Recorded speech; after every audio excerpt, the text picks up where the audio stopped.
todos bienvenidos. Vamos a iniciar con el tema de hoy, que es el número 41 de esta serie Un Salvador para Todos. Este tema se titula La compasión hace la diferencia. Y vamos a estar estudiando de Lucas capítulo 10, versículo del 25 al 37. La semana pasada nos quedamos en el 24, así que de aquí lo tomamos y seguimos. Este pasaje que hoy nos ocupa inicia prácticamente, hace todo el planteamiento donde hay una pregunta, hay una, entre comillas, hay una buena pregunta pero con malas intenciones, ¿sí? Pero como el Señor nunca desaprovecha las oportunidades para darnos lecciones inolvidables, pues precisamente introduce ahí una de las parábolas, yo creo que son de las más conocidas del Señor, la del buen samaritano, y que solamente Lucas menciona. Los primeros versículos, que serían del 25 hasta el 29, está en pasajes paralelos, los posiciona en distintos lugares, en distintas circunstancias. Es probable que hayan sido más de alguna ocasión que esto haya pasado, pero recordamos que Lucas va en un sentido cronológico, va en orden. Entonces vamos viendo algo que es muy importante. Miren, es inobjetable que la salvación está ligada a la compasión, a la gracia, a la misericordia de Dios, ¿verdad? Y que el hecho de ejercer compasión, gracia y misericordia hacia nuestro prójimo es una evidencia, es una manifestación de la obra de Cristo en una persona, ¿sí? Por eso el apóstol Juan lo escribe de esta manera en Primera de Juan, capítulo 4, versículos del 7 al 8, en la Nueva Biblia Viva. Se me hizo muy bonita esta traducción, o esta interpretación, ¿verdad? Porque es dinámica. Y dice: amados, pongamos en práctica el amor mutuo, porque el amor es de Dios. Todo el que ama y es bondadoso da prueba de ser hijo de Dios y de conocerlo bien. El que no ama no conoce a Dios, porque Dios es amor. Y aquí hay algo bien interesante. Repito, me gustó mucho cómo lo dice. Además de que muy bonito, lo dice muy claro. Y creo que la idea del autor, en este caso de Juan, inspirado obviamente por el Espíritu Santo, deja muy claro, plasma muy bien que el hecho de conocer a Dios nos lleva a amar a las personas, ¿verdad? Nos lleva a ser bondadosos, a ser serviciales, etcétera, pero amar, ¿verdad? Esto quiere decir y darles, buscar, encontrarlos en las necesidades que tienen, ¿sí? Estar atentos, etcétera. Aquí hay muchísimo que desempacar solamente de este versículo, pero como este no es el tema en el sentido del pasaje, quería dejar en claro y poner una base, porque de hecho en Lucas todo lo que es el pasaje del 10 del 25 al 37 muy bien se puede tomar como una advertencia contra el mal uso de la buena teología. El intérprete de la ley, como lo vamos a leer ahorita, que interpela a Jesús, sabe de sobra lo que el Señor requiere y pregunta acerca de ello, no para entenderlo mejor, sino queriendo justificarse a sí mismo. Y lo que quiero decir, lo que queremos decir con que podemos tomar este pasaje como una advertencia contra el mal uso de la buena teología, es porque muchas veces podemos usar algo que está en la Biblia y nosotros no es que le demos un sentido equivocado en principio, pero es el hecho de que, como lo estoy mencionando aquí, a veces tenemos claras las cosas que el Señor nos demanda, tenemos claras las cosas que Dios pide, y sin embargo buscamos la manera de salirnos. Vamos ahí al pasaje. Empieza en el versículo 25. Dice: cierto intérprete de la ley se levantó y para poner a prueba a Jesús.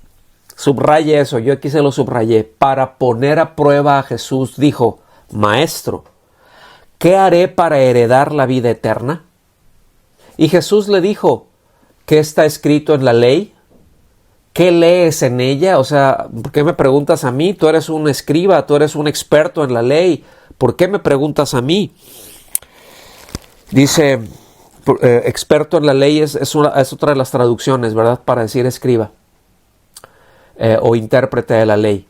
Dice, respondiendo él dijo: amarás al Señor tu Dios con todo tu corazón, con toda tu alma y con todas tus fuerzas y con toda tu mente, y a tu prójimo como a ti mismo. Continúa. Entonces Jesús le dijo: has respondido correctamente, haz esto y vivirás. Pero queriendo él justificarse a sí mismo, dijo a Jesús: ¿y quién es mi prójimo? ¿Se fijan? Es una buena pregunta, si fuera honesta, pero a la hora de estar preguntando, la intención no era tener una respuesta, era justificarse a sí mismo. Entonces, frecuentemente lo que el Señor nos demanda es claro. Yo les he dicho en algunas ocasiones que a veces nos preocupamos más por las cosas que no entendemos, que por las cosas, que por obedecer a aquellas que sí tenemos claras y que sí entendemos. Y que esto muchas veces nos puede meter en conflictos, porque nos metemos en un terreno muy, muy complejo. Ahora sí que nos metemos en arenas movedizas, porque podemos estar haciendo la pregunta al Señor con una mala intención o con una intención que no es honesta. Entonces, repito, muchas veces nos queda claro qué es lo que el Señor demanda, pero también nos queda claro el costo que resulta de esa demanda que está haciendo el Señor.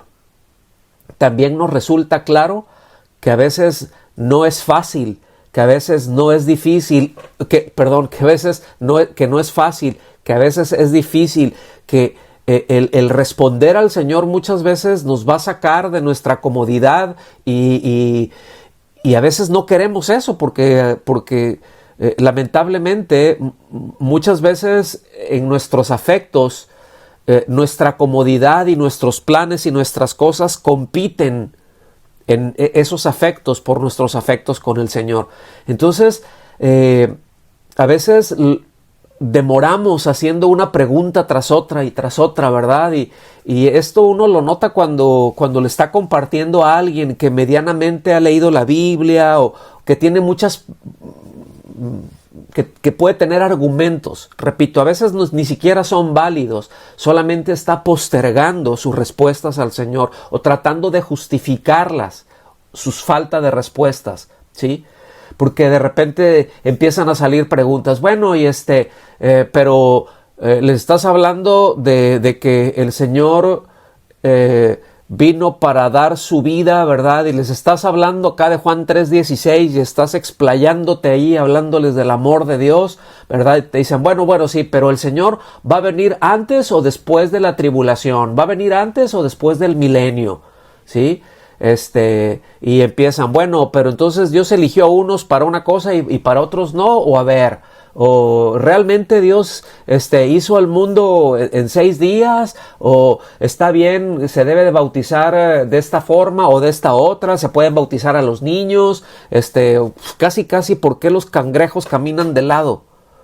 ¿Sí me explico? Y a veces todo eso lo que está haciendo está desviando la atención y está haciendo una desviación precisamente. Entonces, las preguntas ciertamente pueden ser buenas y vemos en los evangelios, ¿verdad?, que muchas personas aprendieron porque hacen preguntas. A lo largo de la Biblia le hacían preguntas a Pablo, por ejemplo. Al Señor le hacían preguntas. Los apóstoles hacían preguntas. El Señor les preguntaba a ellos, ¿verdad? Ellos respondían para el Señor. No es cuando el Señor nos pregunta, no es porque necesita información para formular una argumentación. Generalmente cuando nos pregunta lo que está haciendo, está diciendo, confiesa esto, ¿verdad? O sea, ¿qué es lo que tú piensas honestamente, verdad? Tienes que ser honesto y hacer esa confesión, por así decirlo. Entonces, resulta demasiado fácil plantear preguntas cuyo único propósito es posponer una obediencia que está clara. Entonces, frecuentemente, lo que el Señor demanda, repito, es claro. Ahora, noten que la pregunta de la vida eterna, si nos regresamos, ¿verdad?, a los versículos anteriores, la está ligando este experto de la ley, este intérprete de la ley, la está ligando a cómo obtener la vida eterna mediante obras, mediante las obras de la ley, ¿sí? El apóstol Pablo es bien claro allá en Romanos, ¿verdad?, cuando les dice, bueno, pues es que Israel ha buscado la justicia de Dios, pero no ha buscado la justicia de Cristo, han buscado su propia justicia, ¿sí? Entonces, mientras que Jesús liga el tema de la vida eterna con el amar a Dios y con el amar al prójimo, y como lo leímos ahorita en el pasaje de Primera de Juan, ¿verdad? Nosotros no podemos amar a Dios y al prójimo si no hemos reconocido antes el amor de Dios. Más adelante, ¿verdad?, ahí en Primera de Juan 4 nos dice que nosotros le amamos a Él porque Él nos amó a nosotros primero y porque Él se entregó por nosotros, ¿verdad?, que Él se dio por nuestros pecados. Entonces, nosotros le amamos en respuesta al amor. Entonces, el Señor también liga la vida eterna con reflejar a Dios mediante acciones que se producen por compasión, por misericordia, por extender gracia, porque eso es lo que está en la vida de Dios, eso es lo que está en la vida de Cristo, ¿verdad?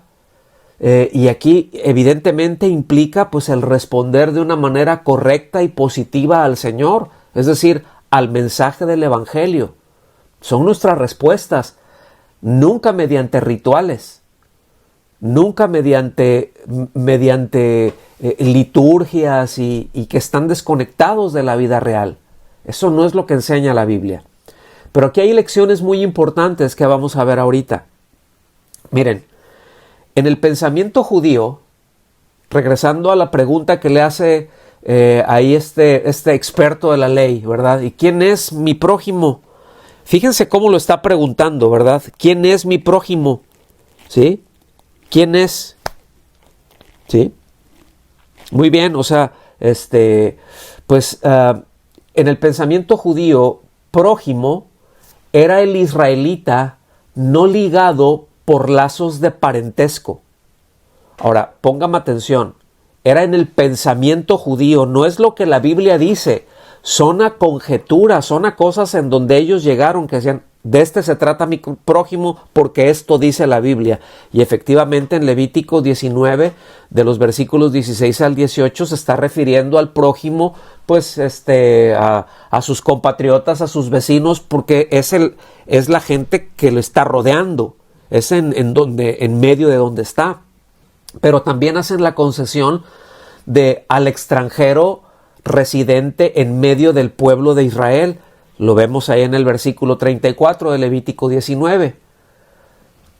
A ese sector de la población en Israel, esto es el pensamiento. A ellos, ¿sí? A ellos hay que mostrarle amor, pero no entendían la obligación de extender el amor más allá. Como dice a la hora de que respondió, ¿verdad? Este intérprete de la ley: ama al Señor tu Dios con todo tu corazón, con todo tu ser, con todas tus fuerzas y con toda tu mente. Ama a tu prójimo como a ti mismo, ¿verdad? Y queda claro que la Biblia dice tu prójimo pues son tus iguales, ¿verdad? Sin hacer distinción si es israelita o si es extranjero, pero es porque lo tienes ahí. Entonces, aquí se da una relevancia y se refuerza la importancia del amor, ¿sí? De manera que los enemigos son considerados como el prójimo. Y eso era algo muy difícil de procesar para los judíos por todo el trasfondo histórico y tan arraigado que tenían de tantos siglos, porque ellos enseñaban otra cosa, los rabinos enseñaban otras cosas, ¿sí? Por eso el Señor, allá en el sermón del llano, ¿verdad? O el sermón del monte, como les dice Mateo, o se pone en Mateo, allá en Mateo 5, 43 y 44, en la Nueva Versión Internacional, nos dice, en palabras del Señor: ustedes han oído, fíjense, ustedes han oído que se dijo: ama a tu prójimo y odia a tu enemigo. Pero yo digo, amen a sus enemigos y oren por quienes los persiguen. Entonces, bueno, es claro, ¿verdad?, que alguien que sufre malos tratos puede querer responder igual. Pero Jesús enseñó a actuar de manera muy distinta y bien sorprendente para la sociedad y para todos los que los estaban escuchando, ¿sí? Hubo un escritor griego que vivió algunos años antes del nacimiento del Señor y él expresó de una manera muy clara lo que era el sentimiento de la época, ¿sí? Él escribió lo siguiente, dice: yo consideré como una cosa establecida que uno debe hacerle daño a sus enemigos y ayudar a sus amigos.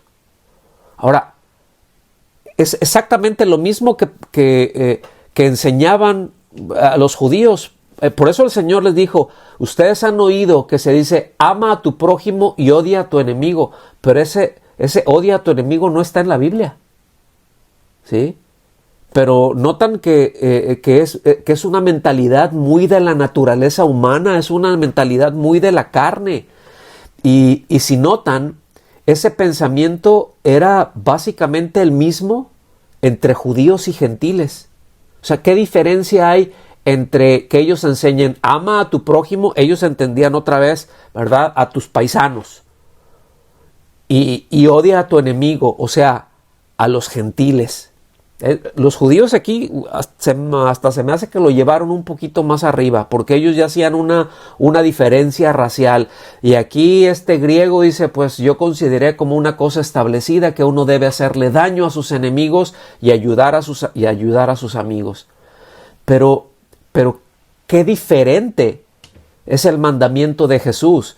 Y si el Señor dice: amen a sus enemigos y oren por quienes los persiguen, y los rabinos enseñaban ama a tu prójimo pero odia a tu enemigo, alguno tiene que estar mal, alguno está torciendo la palabra, alguno está enseñando algo que no es, y ese alguno no es Jesús. Está claro eso, ¿verdad? Entonces seguimos avanzando. Levítico 19:18 se lee. Fíjense, ¿qué es lo que la Biblia dice? No te vengarás ni guardarás rencor a los hijos de tu pueblo, sino que amarás a tu prójimo como a ti mismo, yo el Señor. Y aquí ellos decían: ahí está, bueno, no voy a odiar a mis paisanos, ¿verdad? Entonces son mis prójimos, son mis prójimos ellos. El asunto es de que la ley ponía todo el énfasis en el amor, ¿sí?, en oposición a la venganza. Ellos el énfasis, me voy a regresar una lámina, ¿sí? Ellos el énfasis que daban, ahí en Mateo 5:43, la referencia que el Señor le hacen, les hace, el énfasis le está poniendo en odia a tu enemigo, ¿sí? Lo están poniendo como, es la parte más fuerte, es como que ama a tu prójimo y odia a tu enemigo, ¿sí? Entonces, repito, la ley, el énfasis lo pone en esa oposición a la venganza, ¿verdad? Que es el amor. Entonces, la interpretación tan errada de los rabinos aminoró el énfasis de la palabra amor y subrayó los hijos de tu pueblo, como si el significado fuese a los demás los puedes odiar con toda libertad, ¿sí? Si no es judío, lo puedes aborrecer. Si es un gentil, lo puedes aborrecer. Es totalmente alejado de la enseñanza de Dios, del corazón del Padre, totalmente alejado del corazón del Hijo, totalmente alejado del corazón y de la revelación del Espíritu Santo. Entonces, fíjense bien, nunca debemos de hacer a un lado el contexto histórico. Y es muy importante entender esto, porque en ese entonces su mentalidad, y hasta el día de hoy, no crean que han habido muchos cambios, su mentalidad se moldeó con el pensamiento de los judíos, ¿verdad? De que los judíos deberían de ser amados por ellos, pero los gentiles deberían de ser odiados por ellos. Entonces, es terrible. Y ese pensamiento lo tenía ese intérprete de la ley. De hecho, él interpretaba de esa manera. ¿Está bien? Versículos 30 al 32 de Lucas 10. Jesús le respondió, fíjense, a la pregunta, bueno, ¿y quién es mi prójimo? Yo quiero enfatizar en esto. Ahí en el versículo 29 dice, pero él quería justificarse así que preguntó a Jesús, ¿y quién es mi prójimo?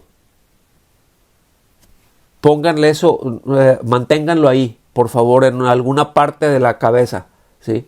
Pero Jesús le respondió, cierto hombre, esta es una parábola, cierto hombre bajaba de Jerusalén a Jericó. Aquí está asumiendo que era un judío y cayó en manos de salteadores o de ladrones, los cuales después de despojarlo y de darle golpes, se fueron, dejándolo medio muerto. Por casualidad, cierto sacerdote bajaba por aquel camino y cuando lo vio, pasó por el otro lado del camino. Y cuando lo vio, pasó por el otro lado del camino. Aquí otra versión dice, y pasó de largo. Del mismo, el versículo 36, del versículo 32. Del mismo modo, también un levita, cuando llegó al lugar y lo vio, pasó por el otro lado del camino. También otra traducción dice, pasó de largo. O sea, es como que le saqué la vuelta. Está mencionando a un sacerdote y a un levita. Tanto el sacerdote como el levita se olvidaron de que la Escritura dice que Dios quiere misericordia y no sacrificio. No solamente en un lugar, nosotros lo vamos a ver en un punto nada más, ¿verdad? En Oseas 6:6, la Nueva Biblia Viva, se lee así. Lo que más quiero de ustedes no son sus sacrificios rituales, sino que amen a Dios y a su prójimo. Lo que más quiero de ustedes no son sus ofrendas, sino que me reconozcan y respeten como su Dios. En sus mentes se identificaban más con una idea falsa de Dios, que Dios estaba más interesado en los sacrificios, y es que la ley demanda esto y estos rituales, y ahí estaba todo su enfoque, sin entender que todas esas solamente eran figuras, que todas esas solamente eran sombras, ¿sí? Pero tenían una idea tan equivocada de Dios, que a fin de cuentas no solamente fue una sorpresa, es que fue anunciada por siglos de antelación, que Dios se hizo hombre para encontrarse con las necesidades de los hombres, ¿sí? para darle la oportunidad al hombre de salir de su condición, ¿sí? De su propia condición, de la de medio muerto ahí, sin poder hacer nada por sí mismo. Como dice el apóstol Pablo ahí en Romanos 5, ¿verdad? Donde dice, híjole, cuando éramos incapaces de hacer algo por nosotros mismos, Cristo murió por nosotros. Y Él viene y nos da esa oportunidad, y ahora sí que nos pavimenta el camino y nos hace el puente para que le demos respuesta, ¿sí? Para sacarnos de esa condición. Porque no podíamos hacer nada por nosotros mismos, como este hombre que el Señor está poniendo de ejemplo. Entonces, pensar que las liturgias están por encima de los hombres es una idea, repito, muy alejada de Dios, ¿sí? No se identifica con Él, no se identifica con las Escrituras, lo representa mal, y eso esas ideas alejan a la gente de Él. Entonces, el Señor sigue avanzando, ¿verdad? Y fíjense cómo pone el dedo en la llaga ahí en el versículo 33. Y el dedo en la llaga se llama que un samaritano tuvo compasión. Este tema se pudo haber llamado la compasión del samaritano también. Dice, pero cierto samaritano que iba de viaje llegó a donde él estaba. Ahí estaba este hombre, pues ya más para allá que para acá. Dice, y cuando lo vio, tuvo compasión. Tuvo compasión. Y la compasión la vemos en los ojos del Señor por todas partes, ¿verdad? Veía las multitudes y decía que Él tuvo compasión porque los veía como ovejas sin pastor, pero compasión. Versículo 34, acercándose, le vendó sus heridas, derramando aceite y vino sobre ellas, es decir, le limpió, lo desinfectó entre la sangre, ya a lo mejor estaba con costras, ¿verdad? Del polvo de sangre, y al limpiarle eso se le podía infectar, pero se las limpió, ¿verdad? Con vino y con aceite, dice, y poniéndolo sobre su propia cabalgadura, lo llevó a un mesón y lo cuidó. ¡Qué impresionante! Y fíjense, cosas que él hizo fue debido a la compasión. Y esta parábola, recogida solo por Lucas, describe pues esa penosa realidad espiritual en la que los servidores del templo o los maestros de la ley tienen menos discernimiento y se comportan mucho peor que un hereje, entre comillas, samaritano, que ni siquiera saben, ¿verdad?, ¿quién es el prójimo? Entonces esto es bien tremendo. Y aquí yo les voy a pedir que ubiquen, o si quieren ubicar, ¿verdad?, con mayor claridad, el origen del rechazo y de los conflictos entre judíos y samaritanos. Bueno, todo el pasaje muy completo, muy bien explicado, lo podemos ver en Segundo de Reyes, capítulo 17, versículo del 24 al 41. Lo voy a repetir por los que están anotando. Segundo de Reyes 17, capítulo 17, versículos del 24 al 41. Entonces ahí lo van a encontrar cuál es el origen de este asunto. Ahora, imagínense después de eso siglos con esas disputas. Siglos y siglos y siglos, ¿verdad? 7, 8 siglos aproximadamente con esos pleitos y con esos rencores, porque el rencor era mutuo, iba de los judíos hacia los samaritanos y de los samaritanos hacia los judíos, ¿sí? Entonces se despreciaban mutuamente. Seguimos del versículo 35 al 37 de Lucas 10. Se lee: al día siguiente, sacando 2 denarios, se los dio al mesonero y dijo: cuídelo, y todo lo demás que gaste, cuando yo regrese se lo pagaré. Versículo 36. aquí hace una pregunta el Señor. ¿Cuál de estos tres piensas tú que demostró ser el prójimo del que cayó en manos de los salteadores? Ponga atención, lo voy a repetir el versículo. Dice, ¿cuál de estos tres piensas tú que demostró ser el prójimo del que cayó en manos de salteadores? Yo les dije que pusieran un pin, ¿verdad?, por ahí de la pregunta que hizo el intérprete de la ley. El intérprete de la ley dijo, ¿quién es mi prójimo? ¿Sí?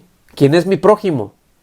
Y aquí el Señor hace un vuelco de esos que saca Lucas, ¿verdad? Ahí. Pero el Señor aquí le da ese vuelco y le dice, ¿tú de quién eres prójimo? En otras palabras. Versículo 37 dice, el intérprete de la ley respondió, el que tuvo misericordia de él. Ve tú y haz lo mismo, le dijo Jesús. ¿Se fijan? Hay una actitud bien distinta. O sea, ¿quién es mi prójimo para que entonces yo pueda amarle?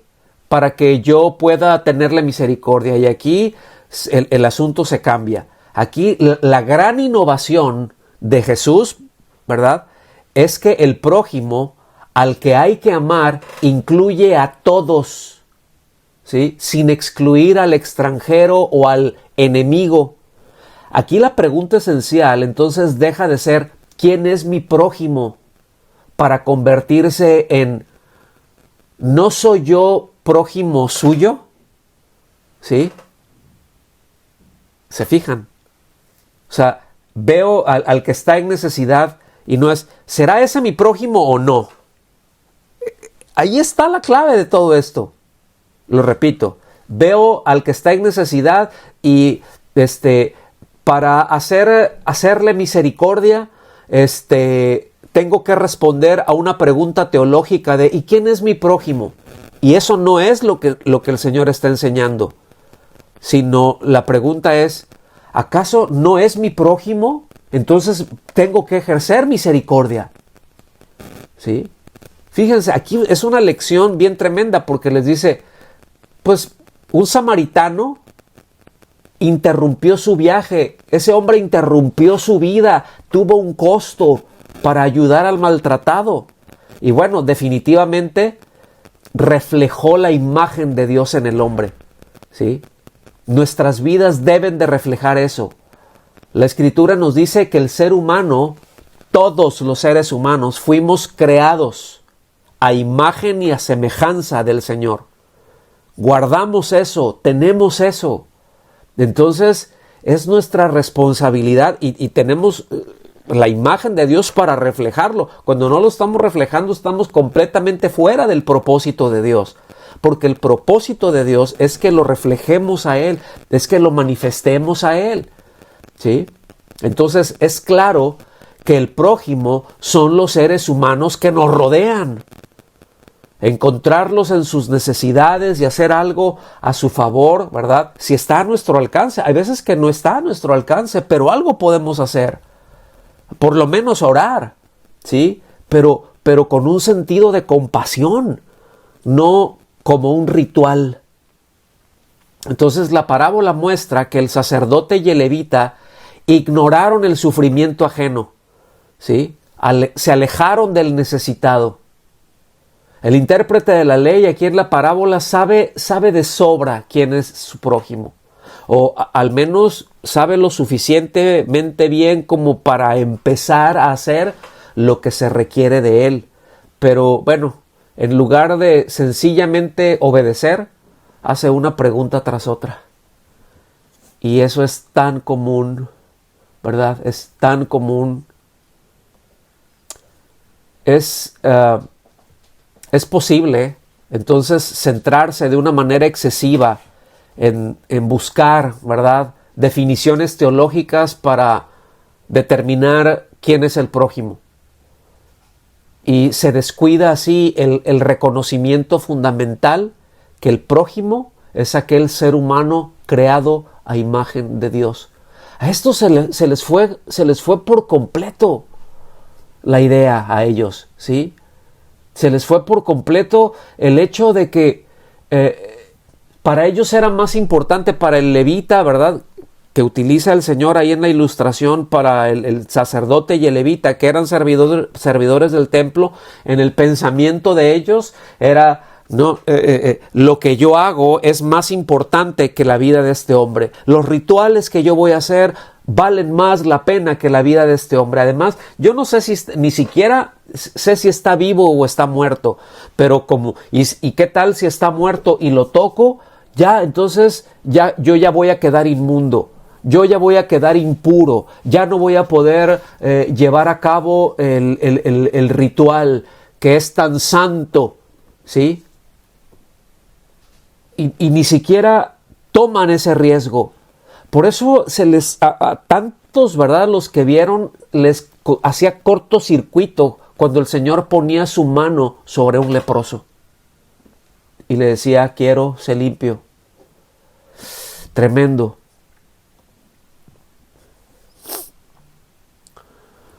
Nos dice también, ¿verdad?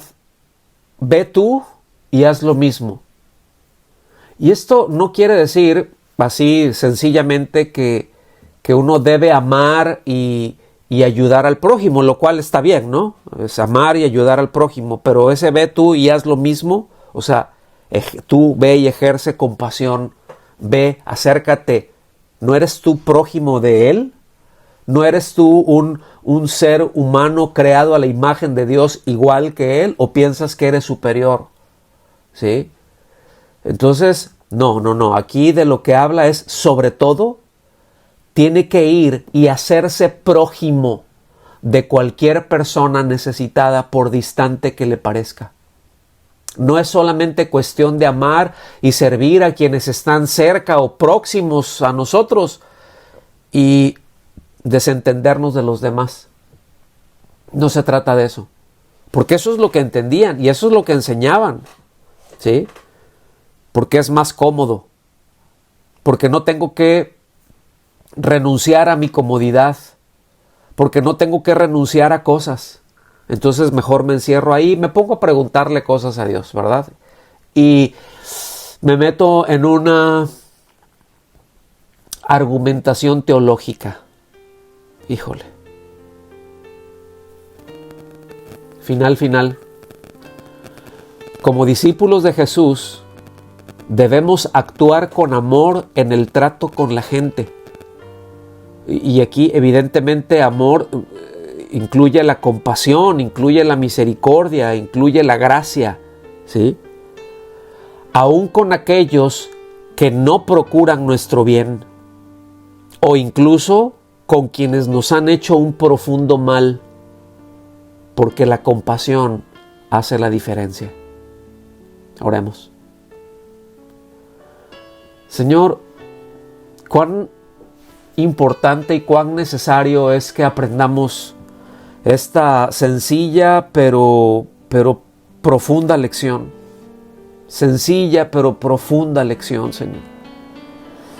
Cuán necesario es que nosotros entendamos, Señor, que no debemos, que es ilegítimo, que el hecho de pretender justificarnos a nosotros mismos, desviando la atención con preguntas que no tienen la intención de hacernos aprender o entender más, sino de mantener nuestro status quo, Señor. Ayúdanos, Señor, a manifestar tu vida. Ayúdanos a ver a las personas como que seres que tú has hecho a tu imagen y a quienes amas profundamente, y a dolernos, Señor, cuando vemos que no te están reflejando, cuando vemos que no están manifestándote, Señor, que están completamente fuera de propósito. Ayúdanos a mantener esa fibra sensible en nuestro corazón, porque seguramente oraremos distinto, porque seguramente les veremos de una manera distinta, y cuida, Señor, por favor, ayúdanos, recuérdanos, repréndenos, Señor, cuando en algún momento veamos la necesidad y en nuestro corazón nos sintamos superiores, nos sintamos justificados, nos sintamos como ese sacerdote o como ese levita. Señor, agita en nuestro corazón y todas las fibras de nuestra alma, Señor, para responder a la necesidad como ese samaritano. Te lo rogamos, Señor, en el nombre de Jesús. Amén.